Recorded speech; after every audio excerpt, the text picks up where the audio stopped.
Payg'ambarimiz alayhissalom aytganlar hadislarida Alloh ko'p mehnat qiluvchilarni yaxshi ko'radi deb qo'li qadoq bo'lib ketgan odamni qo'lini ushlab turib shu gapni aytganlar.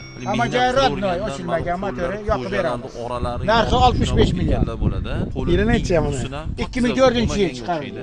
Boshmaklari Xadovoydan qaysi bilasiz ustozining? Xadovoy ko'ngilingizga keltirmang. Nabarot xursand bo'lingki, Alloh yaxshi ko'rgan insonni qo'li siz bilan bitta tog'da yeyapti. Motorni ochib ko'rgazing. Ushlaganingizda mayli qadag'mi, u qo'lni qo'yib yubormang. Ushlang birarmi? Qadaq bo'lsin, ushlang demak, u mehnat qilgan u. U Alloh yaxshi ko'radigan qo'l u. Mehnati bilan u topgan pulini arag'iga, bir yomon ishiga ishlatmaydigan bo'lsa bo'ldi. Alloh yaxshi ko'radi. Alloh yaxshi ko'rish uchun men ko'p aytaman sizlarga. Domla, qora aka, hoji aka bo'lishadi. Ochiq ko'taring. Ko'radigan inson bo'lish uchun yaxshi odam bo'ling, bo'ldi, tamom. Siz kimsiz? Ko'tardik. Ijtimoiy kelib chiqsiz nima? Sizning sharoitingiz nima? Umuman farqi yo'q. Allohning do'sti bo'lish, Allohni yaxshi ko'rgan bandasi, jannatli inson bo'lish uchun uni umuman ochilgan, ochilmagan motor aka. degan shariat qaytargan narsalardan uzoqda, Alloh qil degan narsalarda yaqinda yursang inshaalloh. Toshlar ham Rabbni aytibdi-ku. Allohimiz yaxshi ko'rgan banda bo'lamiz, Xudo xolisa.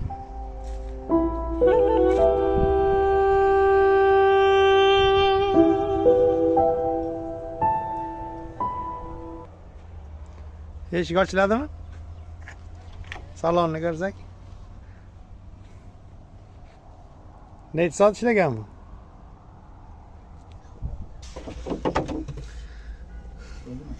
Bir 1190 soat ishlagan ekan.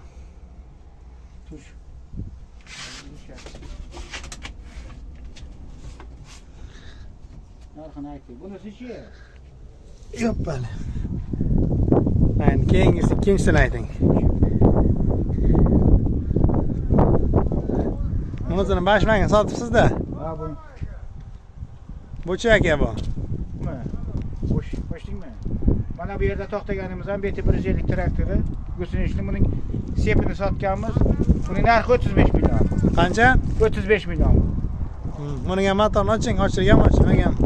Ishlanayveraman bu ham.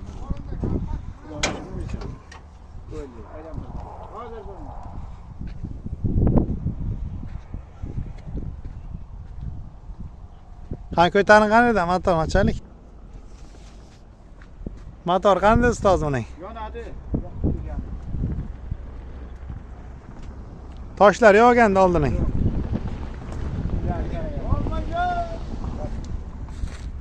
Buni qancha dedingiz ustoz? 35 million bu. Turish, ha? Ha. Sepsiz.